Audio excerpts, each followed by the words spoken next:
Donc la première des choses, la première étape à faire pour pouvoir améliorer votre confiance personnelle, c'est de prendre un stylo et une feuille, d'établir en fait un plan de 2 colonnes. Dans la première colonne ici, vous marquez mes valeurs. Dans la deuxième colonne, vous marquez mes principes.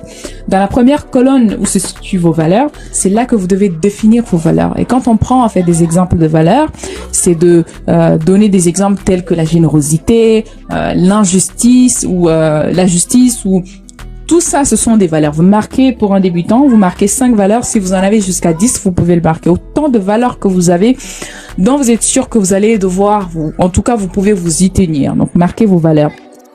Il faudrait qu'en fait que vos valeurs soient intransigeantes, c'est important. Et il faudrait en fait que ça vous ressemble. Ce sont les 2 conditions pour marquer vos valeurs. Et dans la deuxième colonne, c'est de marquer vos principes. L'un de vos principes, un exemple, ça pourrait être par exemple ne jamais voler, ne jamais mentir, d'accord? Ça, vous devez également le marquer. Ça vous aidera premièrement à vous connaître. D'accord, à savoir exactement qui vous êtes. On peut pas se faire confiance quand on ne se connaît pas vraiment, profondément. On ne sait pas qui nous sommes. Et la seconde étape, toujours pour se faire confiance, vous marquez un deuxième tableau dans lequel vous allez devoir marquer en fait vos forces et vos faiblesses. Le fait de prendre conscience, en fait, je dirais même que 50% du travail de la confiance en soi passe par la prise de conscience. Le fait de marquer en fait vos valeurs, donc dans un premier tableau les valeurs et les principes, dans un deuxième tableau vous marquez 2 colonnes, vous marquez les forces et les faiblesses. Dans les forces, vous pouvez par exemple marquer je sais pas moi, la facilité de convaincre, beaucoup d'empathie envers les autres, c'est une force, c'est une qualité. Vous pouvez également marquer tout ce que vous savez que vous pouvez faire. Même dans les forces, je peux même vous suggérer en fait de marquer vos compétences, dans quoi vous êtes extrêmement bon. Marquez tout. Si vous avez des talents, écrivez tout là-dedans, c'est très important. Et dans la deuxième colonne, vos faiblesses, c'est de marquer en fait dans quoi vous devez vous améliorer. Le fait de marquer tout cela vous permet en fait de vous connaître. Ce qui fait que quand une autre personne essaie de définir autre chose que ce que vous n'êtes, vous n'allez pas l'accepter, vous n'allez pas l'approprier. En tout cas, vous l'appropriez simplement parce que vous savez qui vous êtes. La prise de conscience dans la confiance en soi, c'est l'étape primordiale pour pouvoir se faire confiance. Et dans la seconde étape, c'est d'avoir des objectifs. On ne peut pas se faire confiance quand on ne vit pas pour un but dans la vie. Il y a des gens qui perdent confiance en eux simplement parce qu'ils vivent le jour au jour. Ils n'atteignent pas d'objectifs, ils n'ont pas de challenge dans leur vie, ils relèvent pas de défis. À chaque fois que vous posez une action et que vous soyez fiers de vous parce que vous avez fait ceci, cela, ça procure ce qu'on appelle un sentiment de joie. Et ce sentiment de joie, en fait, vous met dans un état de bien-être psychologique. Et ça vous procure de la joie, en fait. Cette joie vous envoie un message, en fait, de fierté. Est-ce que vous comprenez d'où, en fait, la confiance en soi vient au final?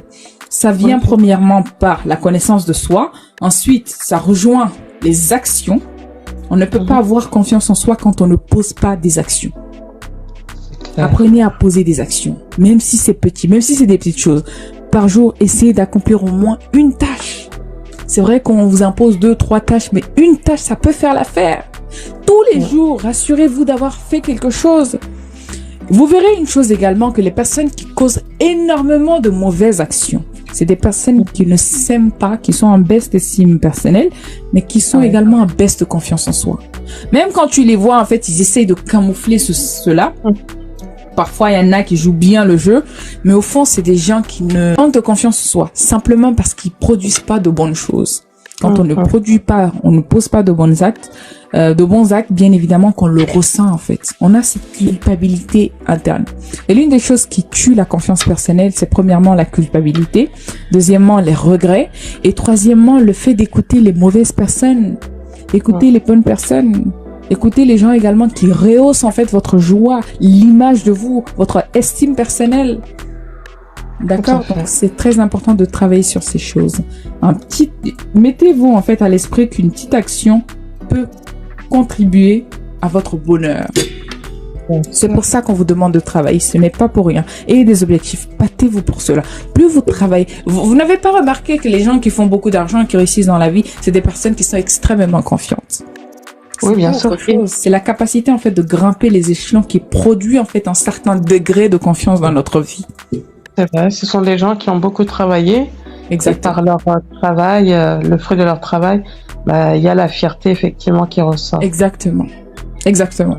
Et après, il y a bien évidemment des techniques telles que le fait de ne pas se justifier à tout moment ou telles que le fait de ne pas toujours demander pardon pour tout et n'importe quoi. Ça prouve, vous verrez en fait, quand vous faites confiance naturellement, vous n'avez pas besoin de faire semblant, mais naturellement, ça se ressent.